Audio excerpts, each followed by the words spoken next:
Welcome to Career Tools. This week, how to answer interview questions using one example.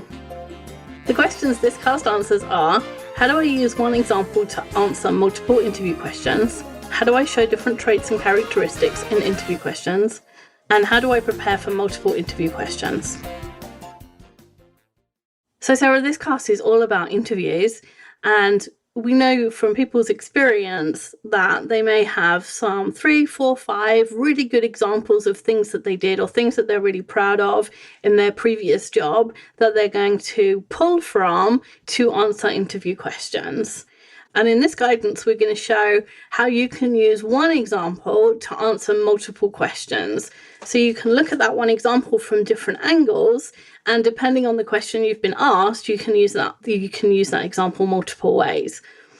In the interview series, which you can find on the website if you go to products and then interview series, we talk about the general store exercise, which is a way of looking at your experience and looking at things that you're particularly proud of doing, say a project, and pulling out the skills and characteristics and traits and abilities that you demonstrated in that example, and you pull them out and stack them by skill or whatever, and that helps you answer these questions, because the questions are an interview question asks you about a particular skill or a particular trait, and you have 3 or 4 examples of that skill, and you've already pulled them out, and you have that in your head ready for the interview question.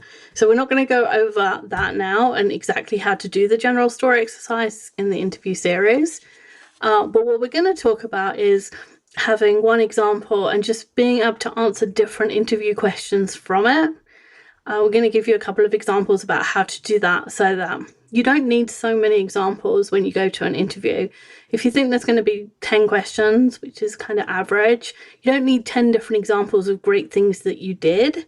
You maybe only need 5, and you can look at each one of them in a couple of ways. So you're ready for many more interview questions than perhaps you might think you would be. We're going to start with analyze your work experience, then we're going to talk about 2 examples, and then we're just going to talk about how often you can do this per example per interview. Right. So we talk about do analyze your work experience. So the analysis of your work experience generally comes after the creation of your resume. Your resume and your career management document will help you work through and remember all of the achievements that you've had from your most current role to your very earliest role. And any achievement is made up of multiple skills, and it demonstrates different attributes about you. Yeah. There's a cast for the career management document as well.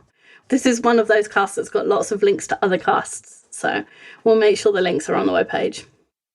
The mistake that lots of people make when they begin to prepare for their interview is they study the company instead of studying themselves. Now, of course, you need to know about the company, but you're not going to be answering questions about the company. You're going to be answering questions about yourself. That's what you're there for. You're there to sell you. So you need to know a lot of stuff about you. Therefore, examining your background is the most important task to prepare for that interview. Exactly. So we just talked about the general story exercise and how how that helps you break down your roles into different skills and attributes. But let's give you an example so that you can see that. Let's say that you managed a project. So it doesn't matter what size the project was or how many people there were or what kind of project it was. It can be anything from, organizing the storeroom to implementing $1 billion multinational system. It doesn't matter. There are a bunch of skills that you use no matter what the project is, so that anybody who has managed a product would end up with the same list of skills. So for example, keeping track of multiple tasks at once. Everybody does that when they're managing a project. No matter how small the project is, you always have to be, managing the different tasks that are happening at the same time. Working with stakeholders, even if the stakeholder is just your boss and they said, hey, go tidy up that storeroom, you've still got to manage that person's expectations, work with them to give them updates, tell them where you are in the project, how you're going to approach it, making sure that they're with you, making sure that the result is what they want it to be. That's the same whether it's a small project or a big project. You have to manage time, you have to manage workload, you have to work to the quality standards that the stakeholders have set. Whether it's a small project or a big project, there's always a quality standard for the project. And you need to be able to communicate about that with the people that are involved, whether that's one person or 1,000 people. You need to be able to manage workflows. Workflows being, the order in which you do things. If you imagine, you're tidying up the stockroom, the first thing you might do is make a space, move everything to one side so you've got a space to work in, because otherwise you're trying to work and you've got disorganized things around you. If you are developing some multi-million pound system, then the workflow might be, how are we going to do change management? That needs a whole workflow of its own. So even though the skills are wildly different in scope, they're similar in the kind of things that you need to do and the things that you need to think about when you're doing them. You could use this one project, whether it is tidying the stockroom or whether it's something huge, to answer questions about those skills, because those skills are always needed in that project or in a project. And there's lots of examples of things that we do at work that can fulfill that same kind of niche, in that they are things that lots of us do at different levels. So communicating with customers is something that we all do at different levels. And it doesn't matter whether you're doing, you've got an internal customer who's just a peer on your team, or a customer who's, a multi-billion-dollar company and you're talking to the CEO and that's your customer. The skill in some senses is exactly the same, of being able to explain what you're doing, of being able to relate to that person, of being able to understand what's important to them. All those kind of things are the same thing. So that's why when we look at the examples that we're going to use in an interview, we break it down by skills and abilities and traits and characteristics, because those are the things that the questions in an interview are asking about. They're not really asking about the particulars of the project. They're saying, have you used these skills? And that's the way to answer them. So we'll start with an example. All right. So let's say, for example, you're the manager of an IT, a technical team, who's got a massive workload increase. No more people, of course, same amount of direct, but the workload itself has doubled due to a new project that came on with a new client of yours. Now, there's going to be a lot of complex skills that you're going to need in order to deal with that kind of situation. You're going to need strategic skills, like getting your arms around just the magnitude of the work, the timelines, and the complexity involved in all of this new work. Then there's going to be the tactical skills, like exactly what kind of workflow you need in order to be able to deal with this new work. There will also be the people skills, so deciding how to allocate the work and working with the stakeholders, as well as negotiation skills to help your team understand and do the work itself. The list goes on and on. So let's imagine that you've done the work with the interview series, or you've done the work and you've pulled out all of the skills that this exercise, this piece of work demonstrates. And you're in an interview later on and you're asked, can you tell me about a time when you've had to develop a new workflow? And then you can answer using this example. Of course, my team was given an additional project that came from a new client. It meant that we had a week's notice that our workload would double for 6 months, and we knew immediately that our existing work processes wouldn't be sufficient. I approached the solution in 3 ways.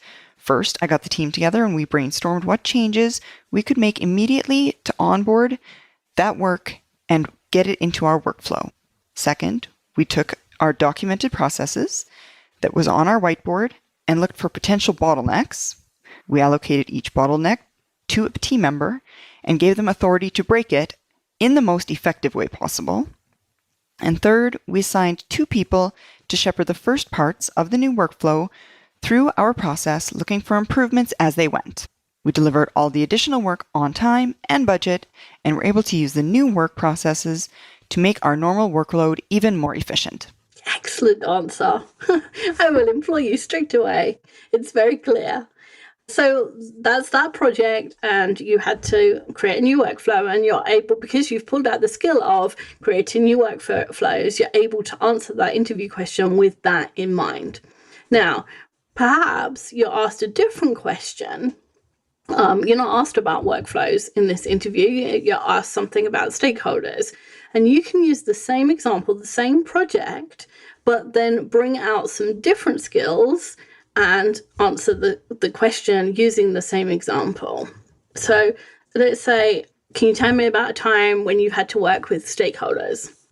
My team was given an additional project that came from a new client. It meant that we had a week's notice and that our workload would double for 6 months. We knew immediately that our existing work processes wouldn't be sufficient. There were multiple stakeholders involved, and I knew that they would all need to be kept in the loop while we worked out how to deal with the project. I had 3 tactics that I employed.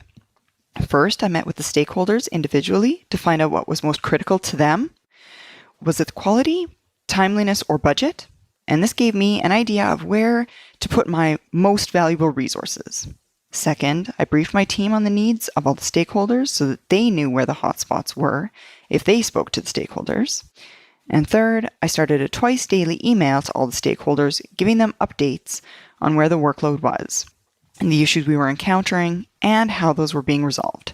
So in the end, we received a commendation on how well we communicated with all of those involved.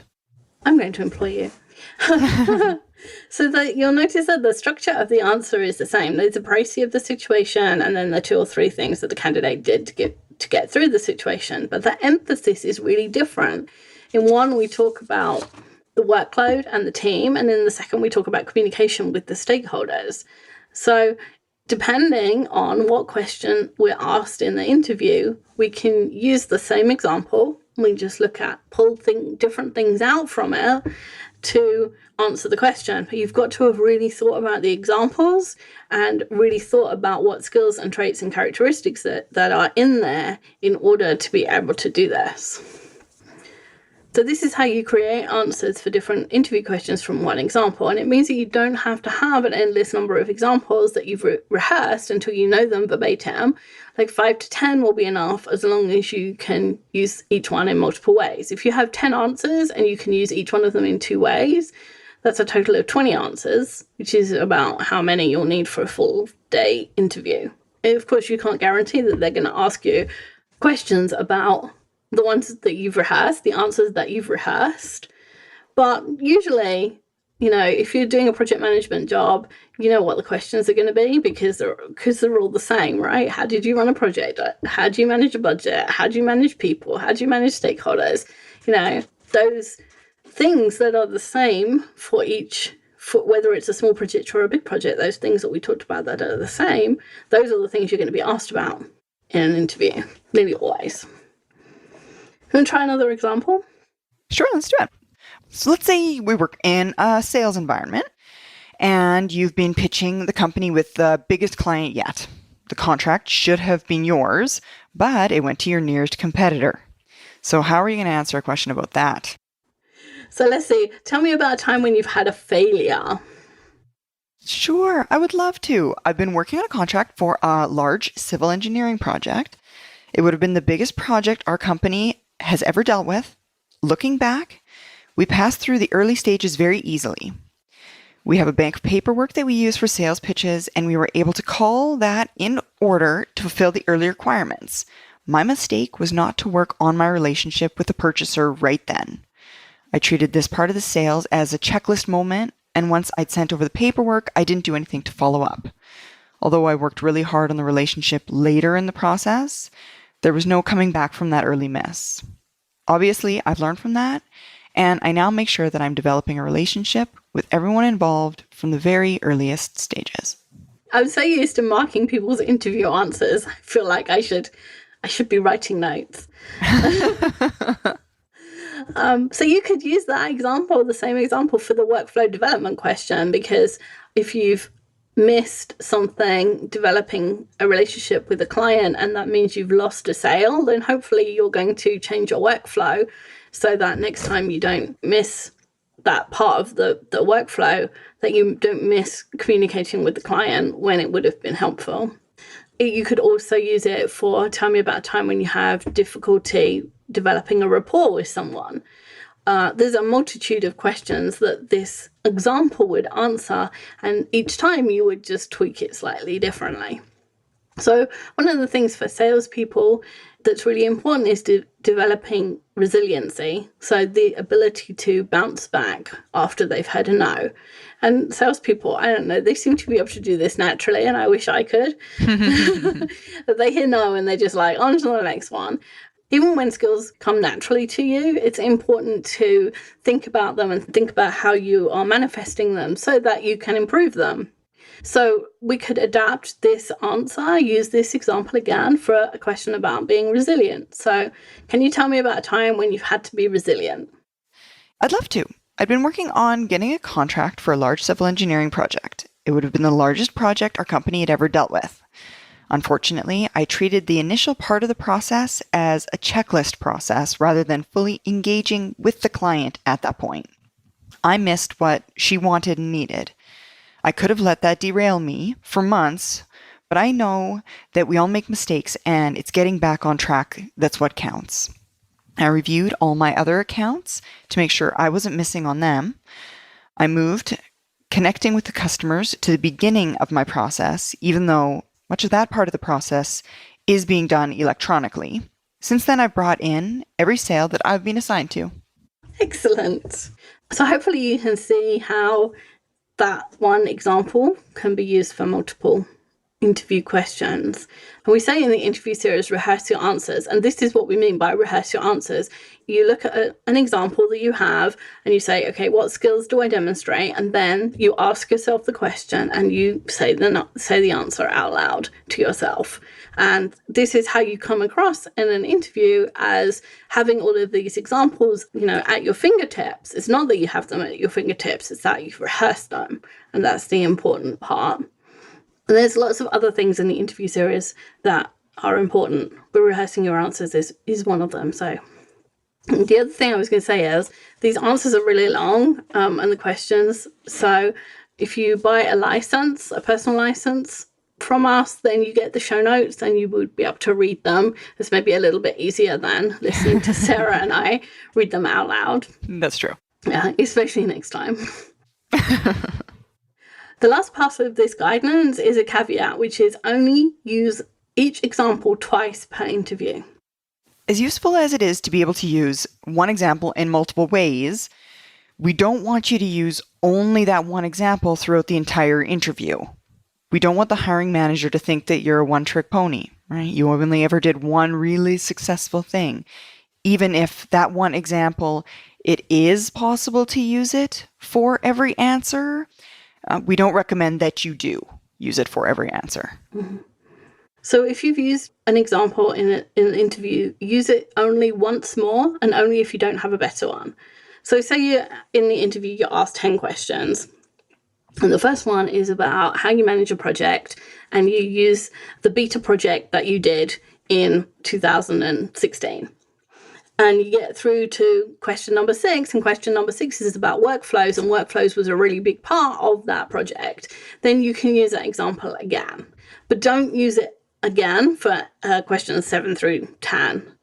And only use it if you don't have another example where workflows is even more important or came out well.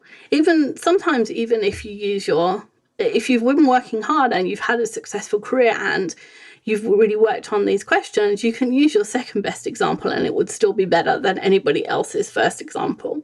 So we just want you to caveat though, even though you may have learned 5 different answers from one example, which is perfectly possible to be able to do, you don't want to use all of them and that one example in an interview because it does look like, oh, you only ever did one thing. Yeah, using the same one every time just leads the interviewer to believe you might have a limited experience. So you definitely need more than one, but you don't need 20, and that makes your preparation easier. Yeah.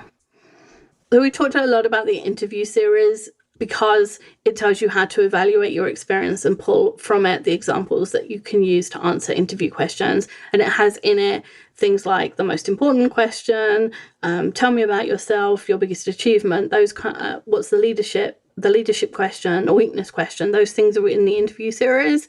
And we want to encourage you to purchase it if you're ready for an interview. I just read someone's email this morning who said that they'd bought the interview series, done everything in it, and they went to an interview for a certain job and were offered the job a level above it because they were so good in the interview, which I thought was awesome. That's amazing. So we've talked about that a lot just because it has the basis for using this technique. You have to have done that work before you can use this technique.